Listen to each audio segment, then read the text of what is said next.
that he lacked the authority to make any sort of the decision in this case. That his authority ended at the city limits of Boston.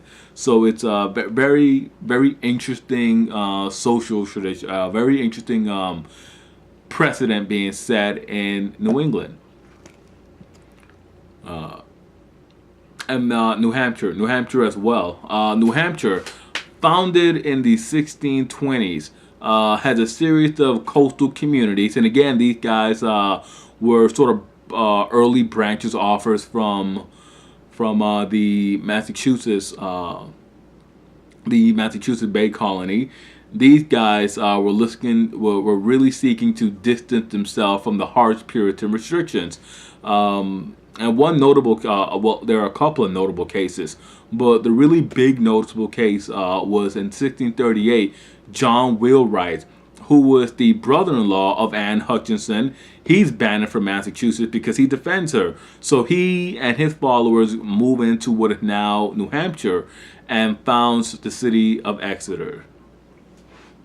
And now New England.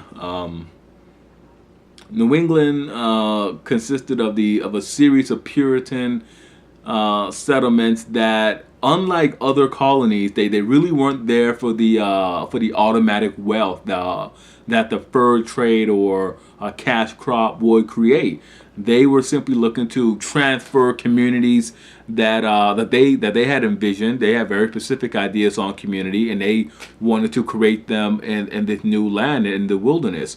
They raised crops, livestock for local consumption, and they participated in the carrying trade, maritime activity from the founding of the colonies until the collapse of the whaling industry, the dawn of the 20th century. The carrying trade, maritime activity would dominate New England. Just about everybody would make their money. All of the wealthy merchants would be ship owners or ship builders. The shipbuilding industry thrives. The timber in New Hampshire provides excellent mast for ships. That's really how they support themselves.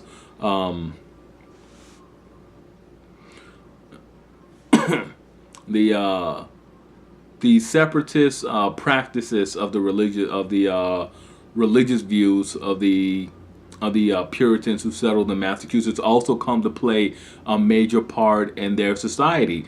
For they very quickly reject the idea of one mother church ruling over everybody. The concept of congregationalism really comes into hold. The hold once we leave Boston, we're not under John Winthrop's command anymore. We're simply under the command of ourselves, and we have our own local minister who administers to the settlement's congregation. That sort of really takes hold, and it becomes the sort of bedrock of these settlements and the identity of these settlements, sort of highlighted with the Hingham case. And while small and really scattered, they would grow and multiply and wholly dominate the eastern seaboard. Very early on in the 1640s, there's a pact, a sort of like Puritan pact, in which they all agree to help each other in military struggle. This is an agreement between Plymouth, Connecticut, Massachusetts, and Rhode Island. They all come together very quickly to sort of meet outside threats. And this that agreement sort of formulated after the Pequot War, and we'll get to the Pequot War in a minute because it's a major influence on the region. But New Hampshire isn't included in that agreement because right at the end of the 1630s, right at the end of the Pequot War, New Hampshire sort of opts to join the colony of Massachusetts Bay under the conditions that their cities, that their settlements sort of retain autonomy. You know, they'll join in, but they're not to be subjected to the strict religious beliefs and the strict religious laws that the Massachusetts Bay towns were subjected to. Uh, and this, of course, has a direct effect of the Pequot War. And now the Pequot War was fought by the English colonists from Massachusetts Bay and Plymouth against the Pequots, and the war begins in 1634. Now the Pequots were trying to establish their dominance in the region over the other groups, the Wampanoags, the Narragansetts, the various Algonquin peoples, and the Mohegans. The Pequot objective was to attain political dominance and control of the very lucrative fur trade. They were a likely choice. They had not suffered the same losses from the smallpox epidemics as the other tribes had. The Dutch and the English were also looking to exploit the area, and the war really erupted over the killing of John Stone, who was sort of a bad boy Englishman for the time. He'd actually just been banished from Boston for all sorts of naughty deeds, all sorts of just bad behavior, mad behavior, one might say. But Stone was very well connected in the colonies and back in England, and his death was a major issue. The colonists the people in Boston sort of greeted it as a type of thing, but his death was really noted. And he was killed in response for the death of a Pequot sachem or sachem. And a sachem is simply a chief. It's simply a settlement leader, Tattlebem. But Tattlebem had been killed by the Dutch, and the Pequots, they claimed that they didn't know that Stone was an Englishman and not Dutch. Now, a second incident, and this incident really was the catalyst for action for both sides. John Oldham was killed during a trading ship, and now John Oldham was sort of John Stone's sort of polar opposite. Oldham was a local trader. He had been a highly respected member of the colonial societies, and his death really just was sort of was all that they needed to go to war.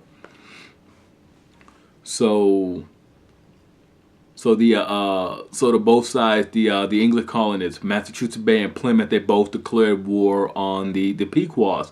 And now the beginning actions, the initial actions were pretty indecisive. You know, the colonists attacked the Neantic villages on Block Island. They didn't really produce any sort of desired outcome. The Pequot responded by traditional native tactics of raiding English settlements, and the war pretty much would have concluded, would have pretty much came about to nothing had it not been for the Mystic Massacre, in which hundreds of Pequots were killed in a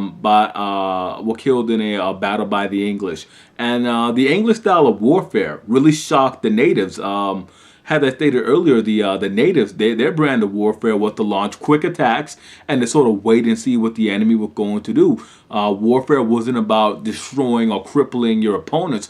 Warfare was about quick dominance and seeing that your opponents made peace rather quickly. The English, total destruction and just wanton killing of belligerents, of unarmed people sort of just shocked them. It sort of soured relations with the English and would be sort of a later grievance, a later rallying point for King Philip's War about a generation later, about a generation or two later. Now, after the Mystic Massacre, the Pequots were put into flight. They had to flee the area. The war that event ended the war. The Pequots were gathered up. Whoever remained, they sort of merged into other groups. But a lot of them, the vast majority of them, were simply sent to the West Indies and to Bermuda as slaves. They were enslaved and sent away. And this begins the trend of selling the indigenous people of what is now the United States into the British Caribbean as slaves. It will be something that will be continued, and it begins with the Pequot War. The war was a major success for the colonists. The Pequots broke and had the regional power. They suffered so many defeats, and all sorts of land, all sorts of territory were now opened up to unabated, unfettered colonial interest, colonial settlements. And we will end our lecture on that. But before we go, I'd simply like to reiterate that the English settlements are exploding. There seems to be no sort of limit, no sort of wave that can hold back the English settlements. During this time, between 1629 and 1640, there's the event known as the personal rule. And then with this event, you have the English King Charles I. He's simply ruling on his own, and he was no friend to the Puritans, to the dissenters. So he was really dropping the hammer on them. So during this period, during the 10-year period, thousands, the numbers are somewhere between like 10 and 20,000 nonconformists, Puritan nonconformists, flee England and go to Massachusetts Bay. Massachusetts Bay was the spot to be. There was all this available land. Good things were being told about Massachusetts Bay. It was stable. You can go there and you can found your community the way you want to found your community. Many of the Puritans have been simple rural folks, and with Massachusetts, they were able to simply come in and set up rural farming communities had they saw fit. We saw that while Plymouth was the first Puritan colony and really the first New England colony, Massachusetts Bay becomes the main draw. Massachusetts Bay becomes the main power in the region. Boston becomes more than just a city on a hill, a beacon to shine back to England. Boston becomes the economic and political center of the region. And really, the political and economic dominance that Massachusetts has now in New England can really be traced back to the time frame of the 1630s, of the actions of John Winthrop, Massachusetts Bay's actions during the Pequot War, and really just the economic impetus that Boston sort of had. The call to action that the people of Boston and the outlying settlements of Massachusetts had really sort of laid the groundwork for all of that. And in closing, I just like to touch back again on John Winthrop. John Winthrop, he could deal with the more radical of the separatists and crackpots like Anne Hutchinson and Roger Williams, but he was really pretty helpless to do anything to combat the general drift of the churches and ministers into separatism. He really couldn't stop entire congregations from going out and founding their own towns. And the Hingham case, to bring that up again, it really highlighted that. He was put in his place as the president of the Joint Stock Company Board / governor of the colony. He was put into his place when they told him that his authority ended at Boston. So while he could deal with individuals, he could not bring entire communities to heel. The individual churches, as I stated earlier, their rejection of structured oversight really sort of heralded that.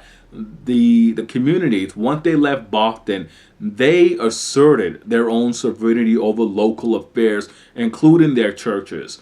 And that was sort of foreshadow the later colonial settlements. Well, not really colonial settlements, but the later territorial settlements after the War of Independence, when let's say settlers began to go into the Ohio country or into the Mississippi country. These people leaving their home states, their homelands, and going into new communities, founding new communities, and assuming sovereignty over themselves and local affairs.